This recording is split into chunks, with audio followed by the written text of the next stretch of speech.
Français parlent aux Français. Et notez aussi que les fonds européens ont été utilisés pour encourager, financer les multinationales à déménager leurs usines des pays européens riches vers les pays européens pauvres. Oui, alors, je sais, c'est énorme comme information, vous n'allez pas le croire.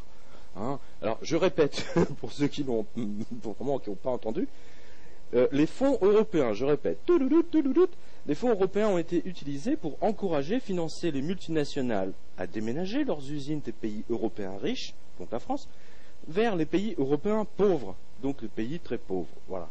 Et c'est dans le Financial Times. Voilà. C'est pas Paris Boom Boom. Hein, donc il ne faut pas s'étonner que nos usines au fin fond de la Creuse ou de la Lorraine ont été déménagées en Slovaquie ou en Lettonie. Voilà, alors tiens, je vous lis juste la petite phrase du Financial Times. Hein. Millions of euros, donc là jusqu'à présent tout le monde comprend, in subsidies, donc c'est effectivement tous les montants, l'enveloppe donc qui a été distribuée, have been given to relocate factories les usines, from Western to Eastern Europe. Voilà. Donc de l'Europe occidentale vers l'Europe de l'Est. Voilà. Donc c'est intéressant, c'est-à-dire que les mecs à Bruxelles, tu vois, ils votent. Non mais c'est génial. Ils donnent de l'argent. Voilà, donc vous avez une usine, je sais pas moi, vous avez une usine Michelin. Oui, ou Renault.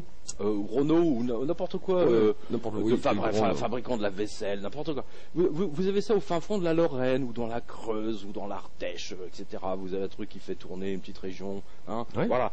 Eh bien, ils ont reçu, les patrons de ces multinationales ont reçu une enveloppe de... on va dire, tiens, on vous donne 50 millions, 200 millions d'euros, mais vous déménagez, vous prenez votre usine... Et vous la délocalisez en Lettonie, en Lettonie ou en Slovaquie ou en Roumanie. Qu'est-ce qu'il y a d'autre comme il y en a plein. En Hongrie, voilà. Donc ils ont été payés, c'est-à-dire non seulement les mecs des multinationales, parce qu'on peut reprocher, mais là du coup on comprend mieux pourquoi tous les mecs genre Continental, etc. Mais attends, les mecs, si en plus vous avez l'Union européenne qui vient leur dit voilà on vous file 50 millions pour que vous déménagiez en Lettonie. Mais le mec, il va dire mais merci, c'est gentil, tu vois, le mec il a 200 millions ou 50 millions qui tombent du ciel. Oh tiens, on ferme. Hein, ils vont distribuer. Attends, les mecs ils vont faire une petite grève, ils le savent qu'ils vont leur faire grève, ils savent qu'ils vont faire brûler des pneus, hein, que ça va durer une semaine, que les flics vont être là, etc. Ils n'en ont rien à cirer. Ça fait monter un petit peu les enchères.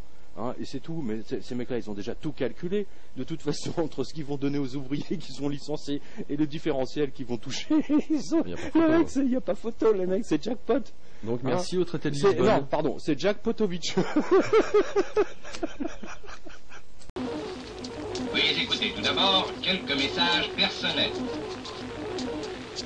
Gabriel garde l'anonyme. Le manchot la serre dans ses bras. Nous disons, le manchot la serre dans ses bras 2 fois. Le fantôme n'est pas bavard.